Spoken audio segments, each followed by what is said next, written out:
Oh boy. Yep. That's a big one. I don't think you have to be a genius.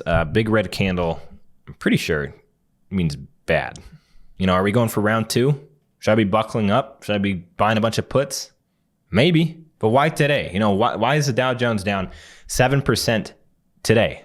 The past 3 months, economic data has looked pretty gross, and everyone's been smashing the buy button like crazy, like just printing money. Well, the reason is based on the idea that the economy and the stock market are not the same, even though very often they are treated that way. The economy is backward looking. It looks at, how was GDP last quarter? How's the job market last year? It looks backwards. The stock market can look forwards, among other things. So people are buying equities like crazy because they're anticipating that the economy in the United States is going to recover quite fast. And, maybe they were right, maybe they're wrong. But right now, they're collectively saying, whoopsies. Can I make an upsy poopsie? Everyone's collectively going, I might have been wrong. New economic data is showing that we may not recover as quickly as expected. Over 44 million people have applied for government support due to unemployment since March. That's quite a bit, and it's not decreasing as quickly as people would like. In addition to this, we're seeing a resurgence of coronavirus in states that are reopening, which is kind of a no-duh to me. That's, in the context that the United States is seeing the lowest, newest cases since early March, which is pretty good. But if things, blow up too big in states, other states may have to stay somewhat shut down or slow their reopening process. And, that means less money in people's pockets and less money in businesses' pockets. Doesn't look good for the economy.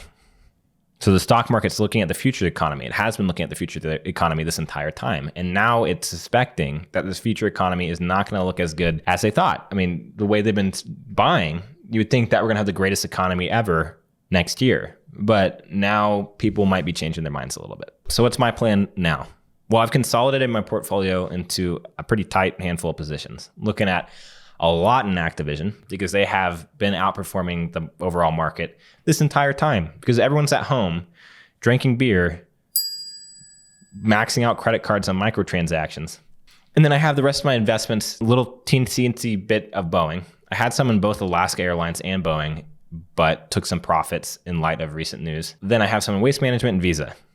But my positions are relatively concentrated. And throughout this whole process, I'm managing my portfolio, kind of thinking about things, changing my mind sometimes. Blue chip stocks have kind of slipped through the cracks. I don't know if you've ever had that happen where you're like fiddling around with stuff and then time goes on and then you like look back and you're like, what happened to Microsoft? I had Microsoft in my portfolio. Like I legitimately don't know where it went. Likely probably saw an opportunity or wanted to move more into Activision and sold Microsoft and put it in there. But I'd love to have them.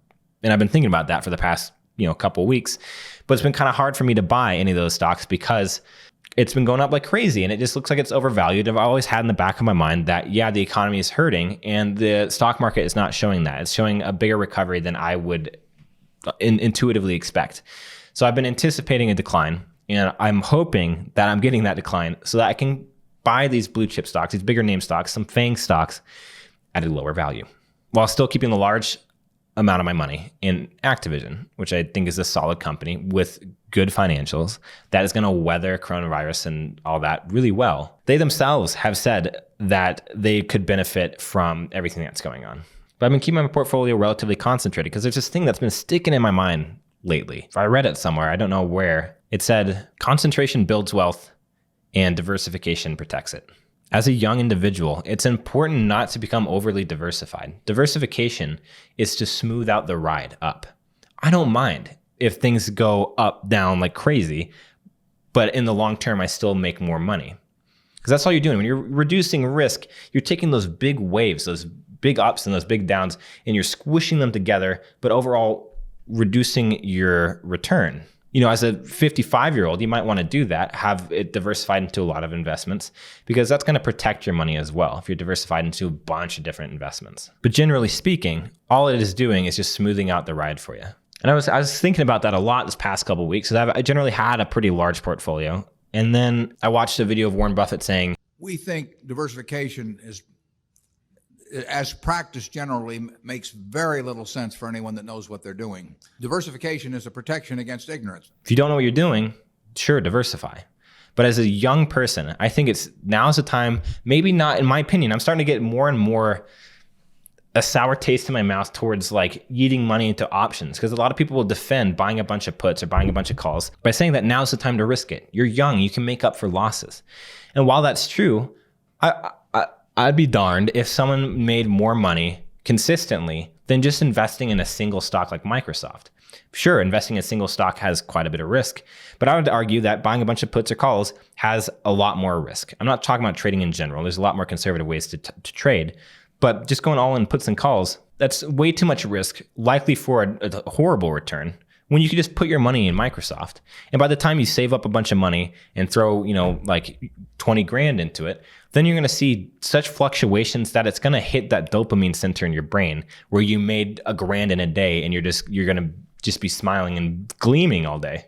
People talk about like here's another thing. I've been thinking about how it's with everything in life, it's all or nothing. You're either all in or you aren't. What's an example of that? Example, at least for me, I don't know about you guys, but for me, that feels the case because I'm thinking about buying a car and, I really want to buy a Tesla. Horrible financial decision for me right now. But I'm looking at it and I'm just like, God, it's so good. APR is low, 3%. And then I'm like, no, I shouldn't do that. And then I'm looking at, 2002 Camrys.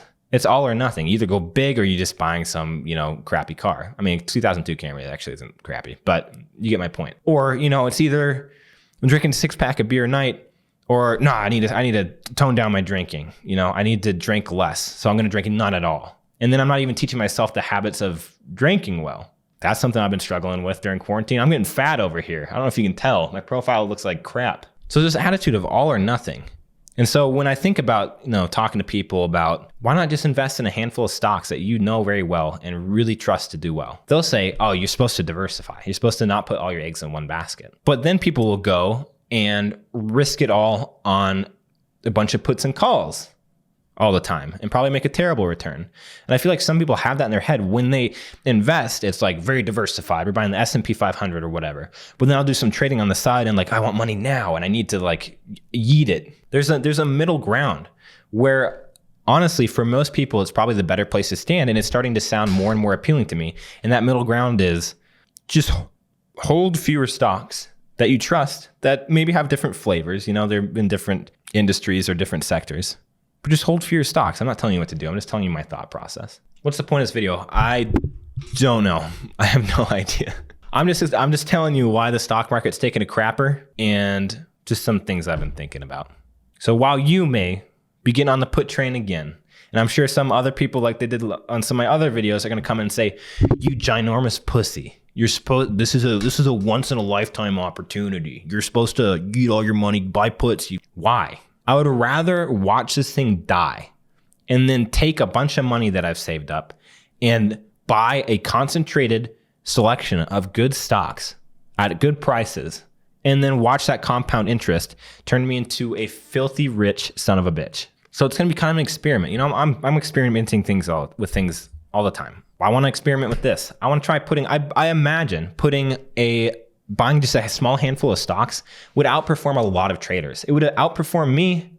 Okay. I've done all right in the past. You guys have seen my Robinhood $500 challenge. I did pretty good back then, but I probably would have outperformed myself had I just bought Microsoft.